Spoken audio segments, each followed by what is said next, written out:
This is just a random vlog. Usually kasi sa mga vlog ko na ganito, yung mga sit down vlogs or sa mga vlogs na may voiceovers, meron akong script. But ngayon, I'm just doing a random one. Kung nanonood kayo sa mga old ko na videos, you would know na si Mami Moon, my grandmother, passed away last February, and yesterday was the 90 days since she passed away. I didn't realize kung gaano kahirap mawalan ng isang loved one sa buhay.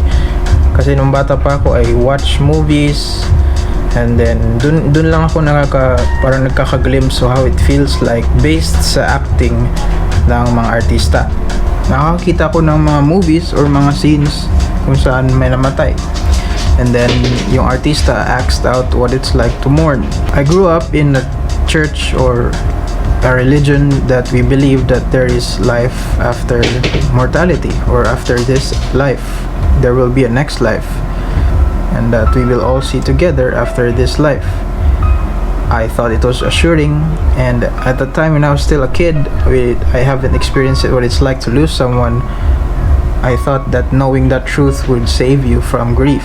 And that is also most of the advice na naririnig ko every time someone dies.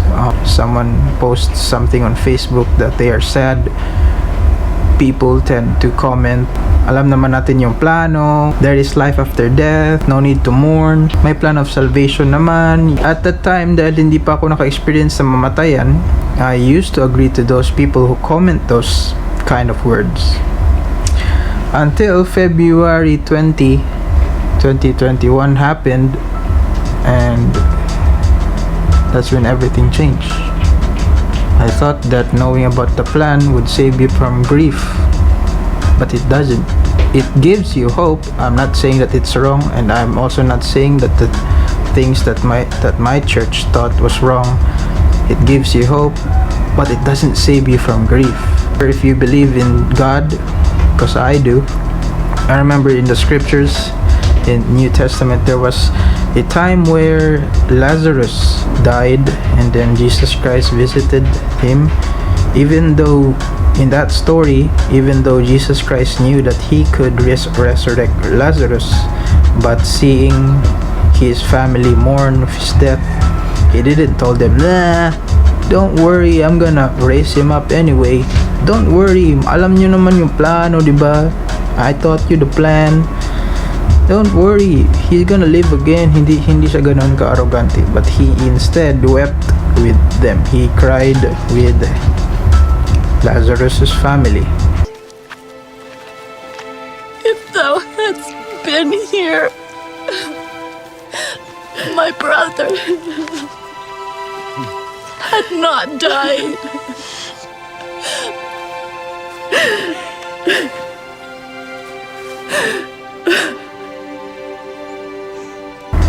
And I think that's one of the things na people lack these days, especially using the wrong word move on, because when you say move on, that means that you need to forget that someone. Ginagamit mo siya pag hinihiwalayan ka, diba, ng jowa mo or ng asawa mo. If you guys didn't work out and you have a divorce or an annulment, you move on. You have a new life. You start again from scratch.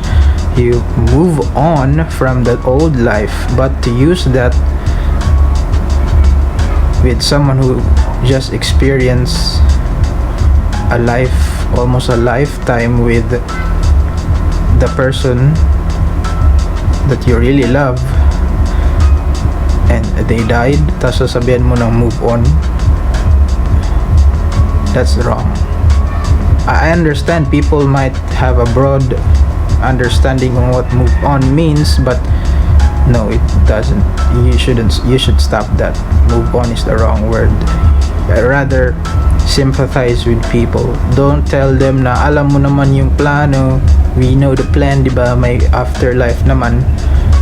But I don't think you should do that. That not only is that rude, but you're also telling the person that grief is bad, because grief is not bad. Sabi nga ni Vision na She's gonna drown me.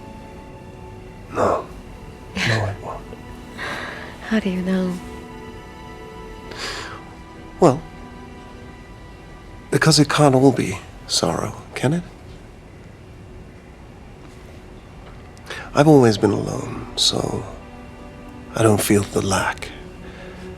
It's all I've ever known. I've never experienced loss because I've never had a loved one to lose. But what is grief, if not love persevering?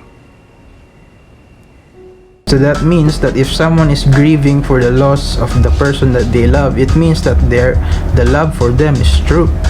The only time na hindi ka mag-grieve over someone who just died is kung wala kang pakialam sa kanila, diba? Like if you see a news of someone you don't really know, you feel bad but you don't grieve for them kasi di mo naman sila kilala. That is just the same for you. Ikaw na nag-use sa internet, if you see someone you know or a Facebook friend or an Instagram friend posting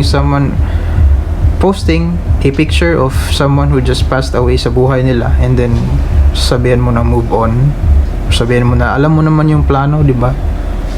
No, just sympathize with them. They don't need your words. They already know that. I'm pretty sure that they already know na that we will all see each other naman, especially if they believe in God. But they don't need that. What they need is a friend to listen. Kasi if you say na move on na, please. No, it's not that easy. To honor those that we love who have died. You can't move on from love. Love is the only thing that never dies. So, if there's no such thing as moving on, then what is it that I'm proposing?